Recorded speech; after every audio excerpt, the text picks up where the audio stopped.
Let me give you a warm welcome in today's lesson. This is the lesson for those who are intermediate and those who are advanced. So, for today's lesson, these are objectives that I want to achieve with you on this lesson. So, in this lesson, you will learn how to form correct and natural English questions. And again, you will learn how to avoid some common grammatical mistakes that the most learners do when they are trying to speak English.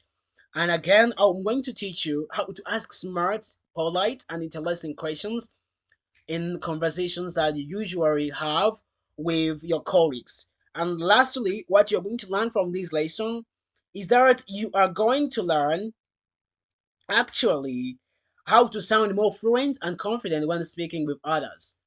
If you've been felt like nervous when you are about to speak with someone, this lesson is going to be the best lesson that you're going to study because you're going to learn how to speak fluent and also be more confident. Let me introduce you to this lesson. The thing that I may tell you is that many Rwandan English learners can answer questions, but they struggle to ask them correctly.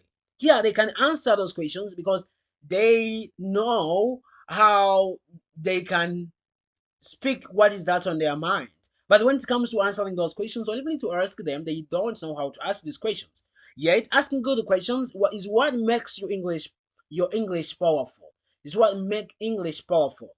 So and again, it makes your English sound natural and socially intelligent. When you're talking with somebody, then you ask a question in the right way, they feel like, oh, you are intelligent. That's the reason that I want you to know how to ask questions, which is the goal of today's lesson. So in English, questions are not just about the grammar, they're about connection and career. So to show that you are curious about listening to somebody. You are curious about knowing something. So and again, when you ask questions, it shows the confidence that you have. When you ask smart questions, you show interest in others, and others they show interest back to you. So keep conversation flowing. Also, that's something that it helps you when you ask great questions. Another thing that when you ask questions, it helps you even learn faster because the best way to learn English is just to talk even more often. And when you ask questions, this is helping you even to talk even more to talk more with these people that you are talking with. And when you ask questions, another thing that I may say is that you sound educated. When you ask questions, you sound educated and emotionally intelligent. So you should really have a way to ask good questions and also in a good way, and that's all about this lesson. So let me just show you now when we are focusing on the grammar, how do we ask those questions well? Let's start with the foundation of grammar patterns for different types of questions. For example, let's start with yes or no questions. These are questions that can be asked where you are supposed to answer yes or no. And again, the way these questions are formed, they are formed with verbs that are auxiliary verbs. Those are auxiliary verbs, and we can call them supporting verbs. Those auxiliary verbs, we can see there some verbs like do, does, did. And also we can find the is, or are. Just when you are trying to ask a question using the verb to be. In the verb to be, that's why you use this is, or are.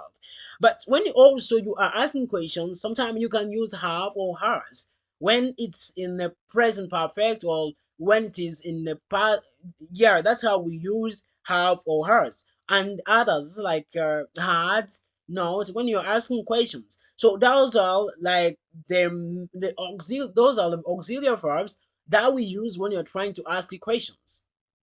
So here we have also the way we do this is just we use this auxiliary verb plus subject plus the main verb. For example, if I say, let me give you an example. Let me show you an example. For example, if I say, do you like coffee? Do you like coffee? I just told you that we have this auxiliary verb plus subject plus main verb. The main verb of this sentence is like. Then I'm asking, do you like coffee? Do you like coffee? Here, you see that we use this auxiliary verb to do, then I add a subject which is you, then also there is a main verb which is like. I'm asking somebody if this person likes coffee. Do you like coffee? Do you like coffee? Do you like coffee? Okay, let's keep going on. So here we also have another example, which is, does she work in Kigali? Does she work in Kigali? Does she work in Kigali? Okay, this is the question. You can see here we have does, and the reason that we use the does is because we are with a subject she, and the main verb is work. Does she work in Kigali? Also, we have did as auxiliary verb, then we go with the subject. Did you study yesterday? Did you study yesterday? I think you got the meaning here. And again, another way we can ask a question is when we use as auxiliary verb here as verb to be, then we don't need actually another verbs, because if you use this am, is, or are, we go with a subject, then we add their main verb. So that's the reason I would say, are you ready? Are you ready? That's how we ask questions with this verb to be. So another question that we may ask using verb to have is when I'm asking if they have finished something in a few minutes or few hours gone, few hours that have gone. This way I ask them, for example, have you finished your homework? Have you finished your homework? This is present perfect. When we're asking some questions in the present perfect, that's when we use this have. Have you finished your homework?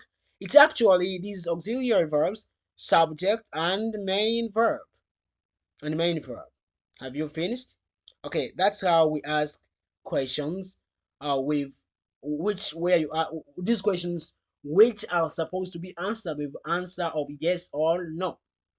Okay, so let us continue now with some mistakes that Rwandans make when they are trying to make those questions. For example, somebody may say, "Oh, you like coffee?" Like it's like in Kinyarwanda. Kinyarwanda is where you will find somebody saying "Ukundi kawa." Then this person is just trying to actually ask the question in that way. "Ukundi kawa." That's not how we ask it in our English. In English, we'll ask, "Do you like coffee?"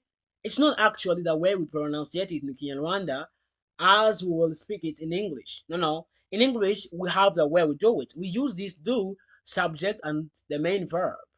So that's how we ask questions. Those are some questions, some more mistakes that Rwandans make when you're trying to ask questions. Another mistake is this one. For example, I can say she can be able to drive. She can be able to drive. Like that's in the Kinyarwanda. That's like Kinyarwanda translated into English, where we say ashobora gutwara. Like that's exactly ashobora gutwara. That's in the Kinyarwanda. But in English, you don't ask in that way. We ask, can she drive?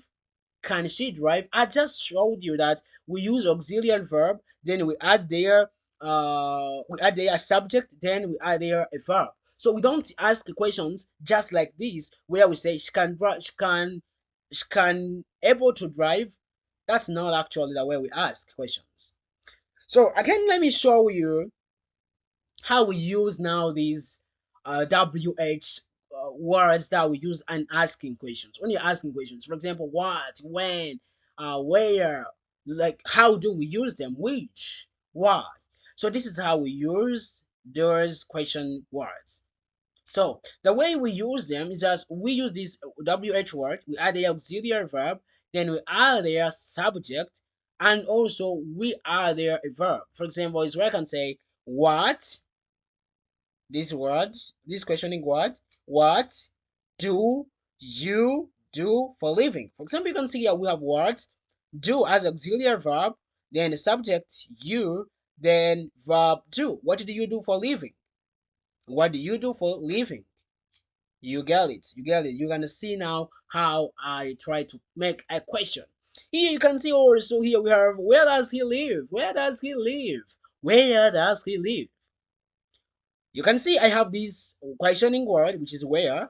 Then I have theirs because I'm also going with he in this sentence, and I add there the main verb. Where does he live? Did you get it? Again, here also we have another question. How did you learn English? How did you learn English? How did you learn English? We have these questions. How, then how, which, whose, then we add a verb, then we add their auxiliary verb, which is to do, which may come even in a past. If we are asking in the past, how did you learn English? That's the past of this this learning verb. This verb of to learn. Like this is where I asked, how did you learn English? You can see this learn it's in its basic form. When you are trying to ask questions, always these main verb they have to come in basic form. So if you have understood this one, let's continue. So we are going on this last question, that last example, which is which one do you prefer? Which one do you prefer? Which one do you prefer? So here you can see I have which, which is these questioning words. Then I'm asking which one among of those things, among of those that you like, which one? Then I add their auxiliary verb, then I add their subject, and I add there a verb. That's actually how we ask the questions. And here, what they may tell you that you don't have to forget is just that do and does or did, they are used while the main verb is not to be. When the main verb is to be, these are not used. They are not used. When the main verb is not to when the main verb is not to be, that's when they are used. So some common mistakes some runners will make is that you can find them saying what you do or quality what you do. That's not actually how we ask the question. The question we will ask it just using this questioning word, then we add the auxiliary verb, add their subject, then we add their the main verb. What do you do? I hope you understand this. So another thing I may tell you is just now how do you ask questions with the verb that is to be? When the verb to be, it's the main verb. How do we ask questions? How do you ask questions? If you have seen that do, does, and did they are used when the main verb is not a verb to be, then how do we make questions? How do we compose questions when the main verb is to be? Praise. Let's take a look on how do we make questions. Let me show you how do we make questions. So when the verb is to be, as well we have is, are, was, where. Don't use do, does, or did as I said it before. Here I can repeat it. So the way we form a question is where we can use this questioning word, which is WH, maybe what, where, who, why. Then we add a verb to be and also a subject. Where is you? Where is you? You understand? Where is you? Like I am asking somebody where he is. That's a question. I am asking where is you? What is this? You understand? So there is a word, there is a questioning word, then there is a verb to be, then there is a subject. This subject stands for something that I'm talking about, or something that is doing action. You got this one? I hope you understand it. So example is here is this one that we have. Who is your best friend? Who is your best friend? You see here we have this who, then we add there a subject. I can say if I am not asking, I would say your best friend is. Then I mention the object. So this who is asking the object of the affirmative sentence. Who is like I can say, for example, Isaac is my best friend. When I'm going to ask that question, who is your best friend? That means your best friend will be a subject. Who is your best friend? Then another question is, where are you from? Where are you from? Where are you from? Then you can see I have these questioning words. I have this verb to be are, which goes with you. Where are you from? Then it's a stands for the word question. I'm asking somebody where exactly is from. So that's actually how we ask a question with these WH words while also having verb to be as the main verb. Then another question is, how was your weekend? How was how was your weekend? How was your weekend? This is where we have how as the questioning word. You get? Then we have verb to be in the past. Then we have a verb to be in the past. Then I can ask, how was your weekend? Your weekend is your sub is a subject. Then I'm asking, how was your weekend? How was your weekend? How was your weekend? That is the reason that I want you to understand. Like every sentence that you are making, when the main verb is a verb to be, you have to use that questioning word. Then you add a verb to be. Then you add there a subject. Actually, that's how we do it. That's how we make questions. So here are common mistakes that Rwandans are usually doing when they're trying to make those questions where there is this verb to be. For example, they may say, where you are from. Where you are from. That's not true. Where you are from. You are from. This is not true. We ask, where are you from? Depending on how we have seen that, we make questions. Where you are from. This is not true. This is a mistake.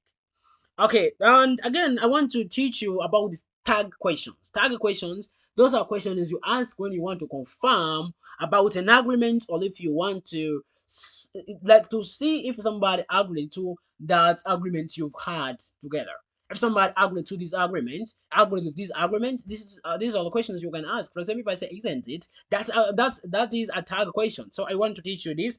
So when you ask these tag questions is when you have a statement saying something, then you ask if they agree to that. For example, I can say, you are from Kigali, aren't you? In Kinyarwanda is where I can say, uturuka Kigali, sibyo? That's actually how we ask these questions. Aren't you? Aren't you?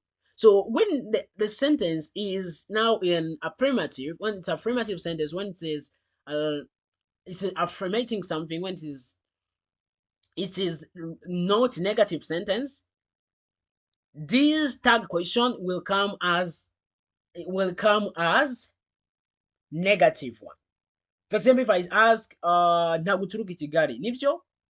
That's an example. Or in English, I can say Uturuki Kigali, sibyo? That's actually how we speak in English. When you make a sentence and you are confirming that something that you are saying is true, then when you are going to add that tag question, you make it to be not true. You ask if it's not true. So that's how we ask questions. Another example is, she studies English, doesn't she? Doesn't she? Doesn't she? So for verb to be, we use that verb to be. Aren't, isn't it? Isn't it? Aren't we? For example, those are the words that we use. But for other verbs, removing only this verb to be, we use do or doesn't. Do or doesn't. Then we add there a subject. You get this one? So we met last week, didn't we? This is how actually we do it, because we use verb to do when we are asking questions. Like here is in the past, didn't we? Because here we are confirming the sentence that we made last week. That's the reason when I'm making a tag question, I ask, didn't we? Didn't we? Because this one, it is affirmative. This one has to be negative one. But if we say we didn't meet last week, for example, here I could say, did we? Okay, that's how I could ask the question. So let's continue with this. So this is what I've been telling you. Positive statements, they go with a negative tag. When it is a negative statement, it goes with a positive tag. I hope you understand it, as I've been giving you those examples. But when you're asking questions of smart English speakers, those are some indirect questions that they use to sound polite and formal. These are the words they use when they're trying to sound natural, formal, confident. Those are things that you can use when you're trying to ask a question, and they will make you sound less natural and sound more confident. So these are questions you can ask. Like, let me show you this. Let me show you this form, the way that it's made. Like, there is introductory phrase, which are those ones that I'm going to show you, and also question structure, where you ask a question. We add a question structure that we are used to because we studied them. So here, for example, we have those common openers, which are introductory phrase, where we have, could you tell me? Could you tell me? Could you tell me? Then you have, do you know? Then you ask the question.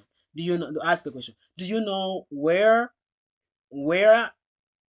she? Do you know where is she? Do you know where she is?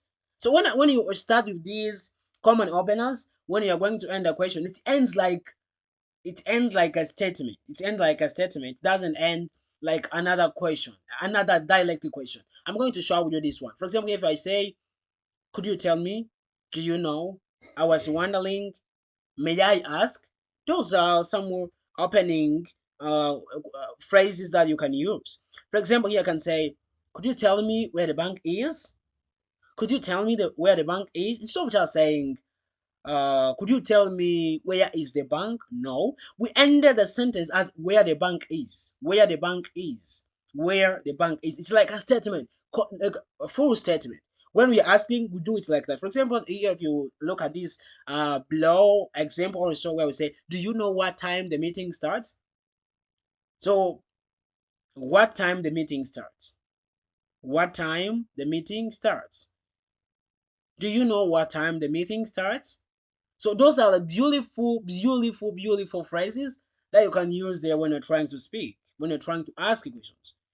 Do you know what time the meeting starts? Okay. Another question, another way you can ask a question is, I was wondering, I was wondering why you choose that topic. I was wondering why you chose that topic. That's another way you can ask a question with those opening word or opening phrases. So for grammatically, these are tips that I can give you. Those are tips. After the introductory phrase, the word order becomes like a statement, not a direct question. For example, if you see here, uh, the time the meeting starts.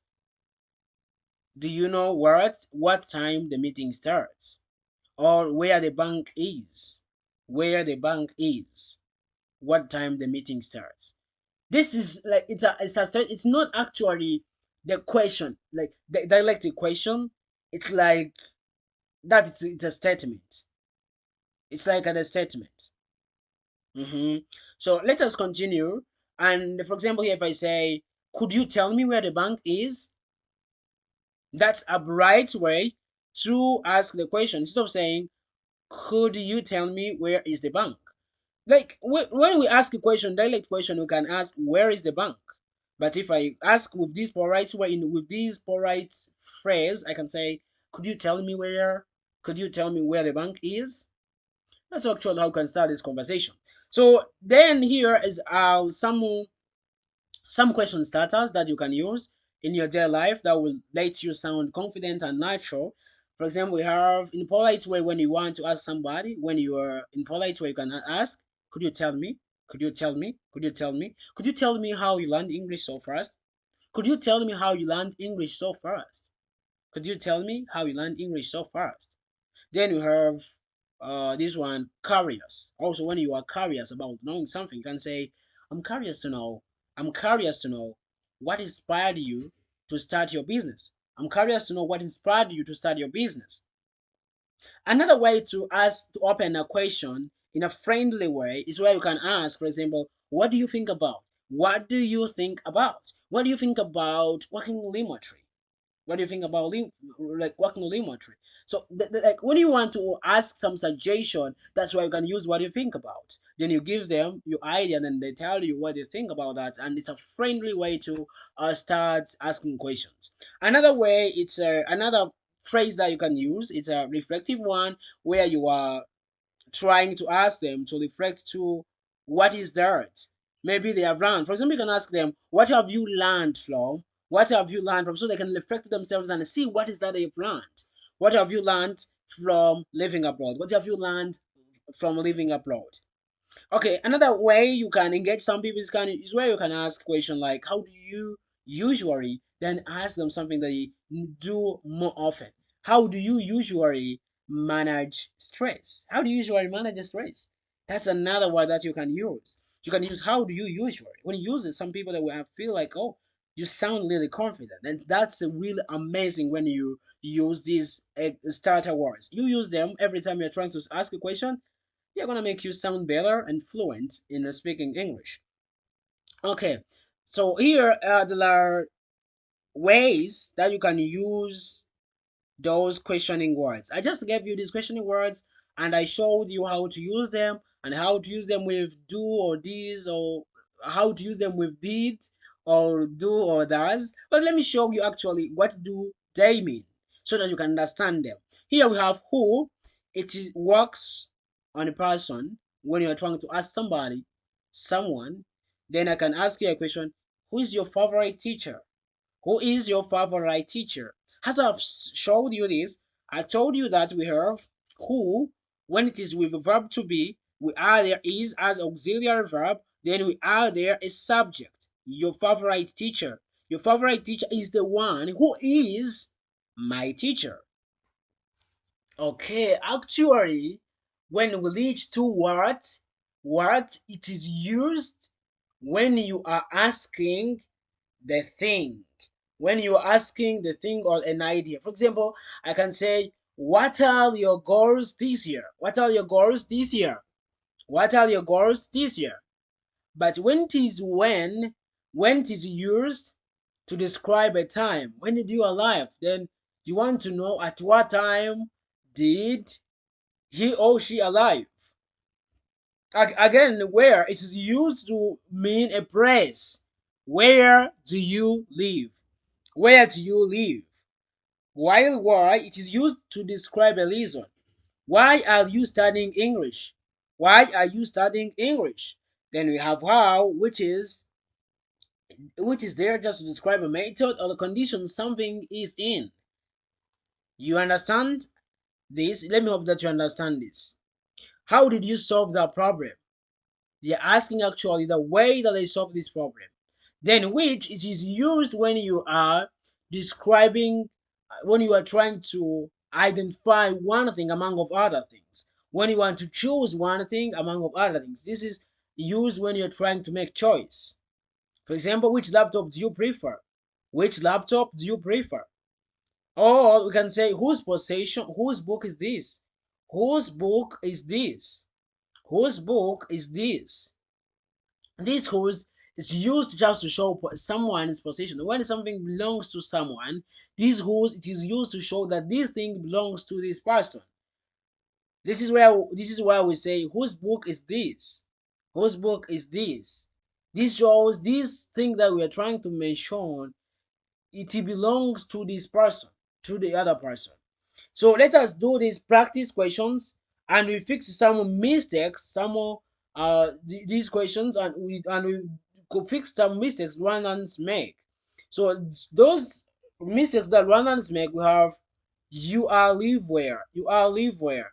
When we want to correct this mistake, instead of just saying you are live where, we say where do you live. As we have seen, we use these questioning words, which is WH, then you add their verb to do others, then you add their subject and main verb. That's actually how we do it. And another thing that I may tell you here, where I am asking, she can sings well. We don't use this. We use auxiliary verb, which is can, and with the main verb, which is sing, we say, can she sing well? That's actually how we ask a question. When we ask also a question with why you don't come, that's not actually how we ask a question. The question will be why don't you come? Why don't you come? That's how we ask this question. Then the fourth one is what is means this? That's a mistake. We could ask the question, what does this mean? What does this mean? Another thing that we may talk about is you studied English. No. Instead of just saying that, we say you studied English, didn't you? You studied English, didn't you? That's the best way to ask because this is in a past, and when we're making that type question, it becomes didn't you? Because the verb is in the past. So those are questions that we've been asking, we've been answering. Then another thing that I may tell you, if you are trying to use grammar to sound smart, this is what you have to do. So there are three techniques that you should use to sound smart. So in this lesson, let me just share with you these three techniques. Technique number one is just use perfect tenses in the questions. Another second technique is just use modal verbs for politeness. For this first technique, you can use the sort of examples like how long have you been studying English? What have you learned from past jobs? That's actually how you can use these perfect tenses. Then for the technique two, this is where we use modal verbs for politeness. For example, I can say, could you explain that again? Could you explain that again? I'm using could as a way to show politeness. Would you mind telling me more? Would you mind telling me more? Then a third technique is where we use conditional question forms. For example, if I say, if you could change one thing about your life, what would it be? What would it be? What would you do if you had 1,100,000 francs? So this shows high level grammar and makes you English sound professional and even you sound more confident. So here are some example of conversations that we may have that may really uplift your knowledge on how to ask these questions, or when you ask these questions and how you connect them. When you where you ask the first question, but it relates with the last question. For example, here is where this person asks, "Hi, you speak English very well. How did you learn it?" And then B answers, "Thank you. I started watching YouTube videos and practicing daily." I started watching YouTube videos and practicing daily. Then A said, "That's great. What kind of videos helped you most?" You see how they're asking questions? The first question is actually connecting with the other question. Mostly interviews and travel videos. Then lastly, A said, "Oh, nice. If someone wanted to improve first, what would you advise them? What would you advise them? What would you advise them?" So that's actually how we can ask these questions, how we can really ask them while they are in light way. So this is what I want you to notice.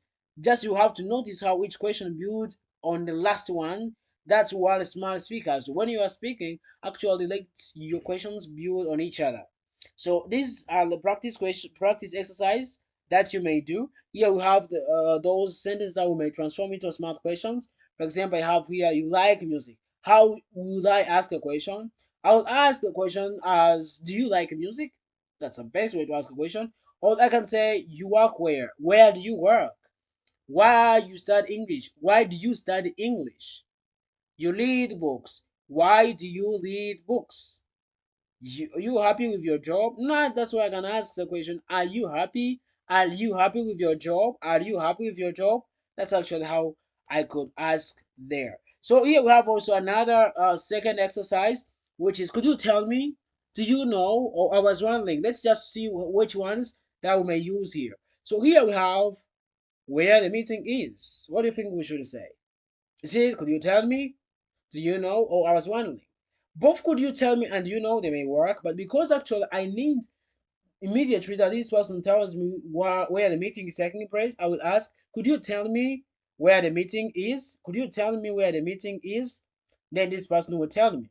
Then below this sentence below is, "What time class begins?" I may ask somebody, "Okay, do you know what time class begins? Do you know what time class begins?" Then that's actually what you may put there. And this third one is where I can say, "I was wondering how I can join the group." I was wondering how I can join the group. Or you can also say, "Do you?" Okay, you can also say, "Could you tell me how I can join the group?" If you're asking somebody to tell you how you are going to join the group. So exercise 3 that I want you to do is just at least to make 5 small questions with your partner about life, dreams, or learning English. Examples you can look at is just, "What the best decision you've ever made? How do you usually handle stress? Or what motivates you every morning?" Those are the questions that you may ask someone, and this person will be able just to answer that question. So today we were studying about how to use these, how to use does, do, and did. But the next time we may learn actually how to ask questions with those different verbs, how to actually ask questions. So this is it. So when you're asking a smart questions, it's not only about the grammar, it's about connection, but the grammar gives you confidence to ask them correctly. So next time you speak English, remember use correct auxiliary verbs: do, does, did, is, or are. And again, you have to use polite openness. For example, you can say, "Could you tell me?" Or, "Do you know?" Or you can say, "May you help me, please?" Or so things like that. Right? And again, you have to use some follow-up questions to sound natural, like those that are connected to first questions that you've asked it, so that you may sound natural. And another thing that I may tell you is that true smart speakers are not those who speak the most, but those who ask the best questions. That's actually the reason I want you to know how to ask questions, so that anytime that you are meeting with somebody, you'll be able just to ask those questions and be able to communicate to each other and share ideas. Yeah, I know this will be really great. So I hope this lesson was a little helpful. If it was, please remember to click subscribe button, and also find us on WhatsApp group where we can add you in a group where we are practicing language every day. You can text me on my number on WhatsApp. It is 079 8010 198. You can text me there, and I will add you in a group where we practice daily. On only 10,000 run and flanks, we'll be able to study daily and also be able to have practice session with us. I thank you so much for being with me here. See you next time in other lesson.